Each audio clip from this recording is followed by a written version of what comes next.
Okay, today it's time to put on the Smooth Spyder. Now, I'm going to tell a little story here because it makes a difference.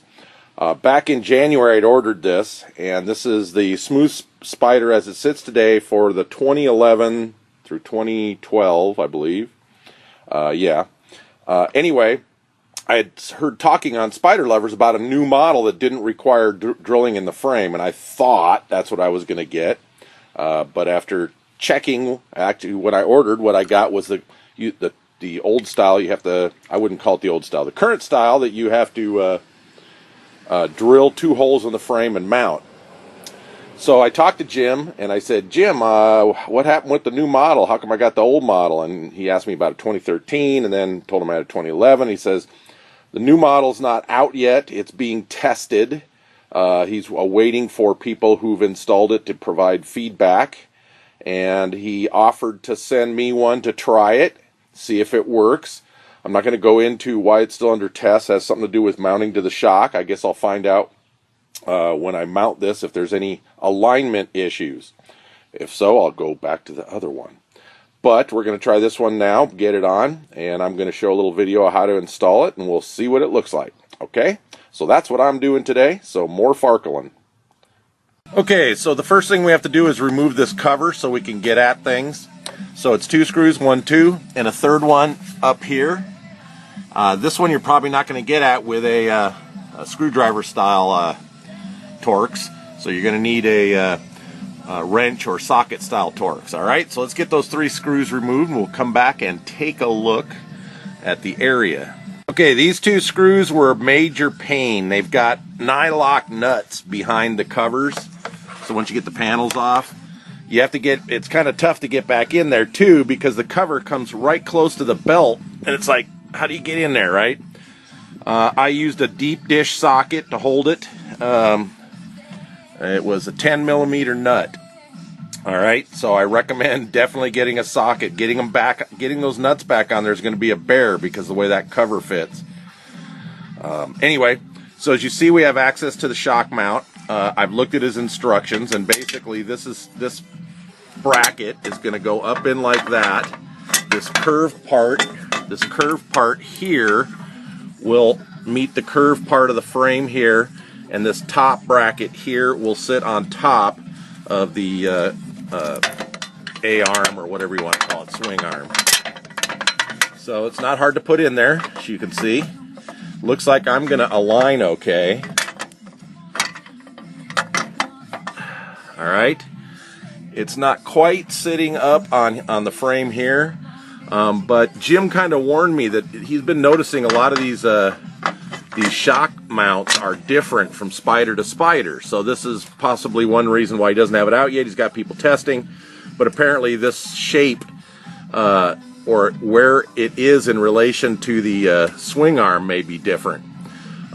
Anyway, I'm going to go ahead and get the bracket mounted on. By the way, he did tell you to remove the idler from the bracket to get it up in there, and then we'll be installing that. So let's go ahead and get the bracket in and we'll take a look. Okay, got the bracket on. As you see, the nut's removed and it's protruding through the hole. It's looking pretty good to me. He gives you a new nut to use. It's what's called a nylock. It's supposedly self-locking. But he also gives you Loctite that he wants you to put on the screw before installing the nut. I've never used Loctite and a nylock at the same time. Usually you don't need to, but I'm going to follow instructions. So we're going to apply some Loctite to the threads here, and then go ahead and apply his new nut onto the bolt, and we'll take a look when we're done there. Okay, so we got it on there, brackets on there. Now here comes the test to see how well this goes on and how well the pulley aligns with my belt and is centered. I think it's going to look good for me. So what you're going to do is you're going to put this bolt in, and you're going to snug it or get it, you know, almost finger tight, and then follow the instructions for adjustment of the spring load, 0.16 or 0.612, so on. Alright, so the instructions are pretty clear. You get it bolted on, you push it up to preload, and you tighten this outer big nut. We'll come back, take a look when we do that. Okay, I'm looking pretty good. The belt's not quite centered, it's a little bit back here, But you notice if you pull this pulley off, there's a bunch of washers. I think if I take out one washer, it will move that pulley in and get it centered. Anyway, while I'm here, I'm going to show you how to set the preload or the loading on the tensioner. You're going to need, what size is that? 9/16 wrench on the back for the nut, for the bolt, and an adjustable, or I think he says 15/16 wrench. What you're going to do is you're going to turn this adjustable, and you'll see the pulley come up, and it'll start to tension it. And then I can't show you because I'm not jacked up, but on the bottom he has the marks for how many pounds of pressure you want. I believe I have 6 and 12 written on mine, so I'm probably going to go to the in between the 6 and the 12 to start, see what my vibrations feel like. My belt is set on the loose side of the tension spec. So I'm going to see how that works, and it looks like an easy enough adjustment, even with that cover on later, to adjust the tension if you want to increase it or decrease it. Okay, but that's how you do it. You pull this wrench down until you see your tension mark adjustment. Then you reach in the back at this wrench here and tighten the bolt going in on the back while holding this tension here. All right, by the way, he doesn't say to put Loctite on that bolt on the back, but I'm going to go ahead and do it. He supplies that blue Loctite, so it's not like red that it's really permanent, but I'm going to put it on just to make sure that it doesn't loosen up on me.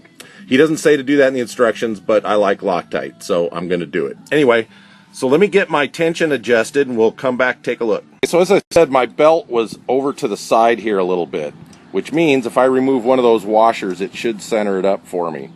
So you're going to need, if you need to make this adjustment, you're going to need a 3/4 inch socket and a wrench to hold the nut and the bolt. There's a black plastic cap he has snapped on here. Just pops that off. You just pop that off real easy, and then that'll get at this. Now he doesn't give me a torque spec for this, but I can tell it's super tight. So we're going to go ahead and take a washer out and see how it lines up on my belt. Okay, and taking a washer out centered up the pulley for me.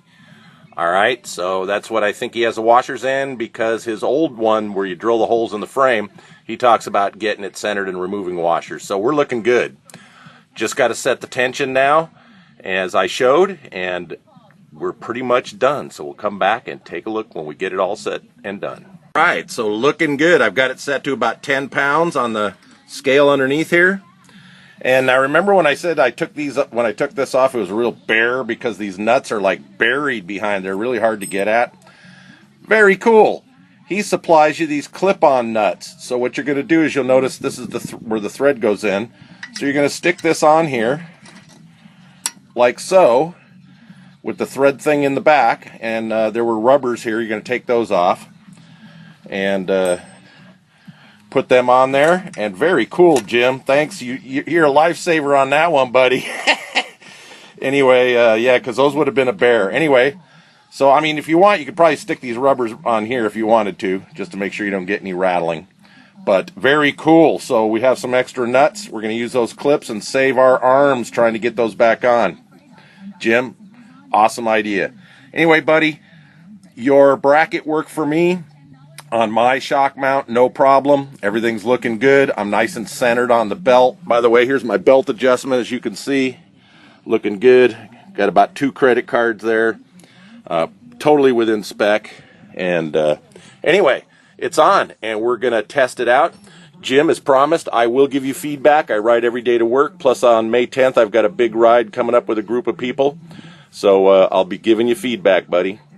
Anyway, for anybody else, this is how you put on that new Smooth Spyder that doesn't require drilling holes in your frame.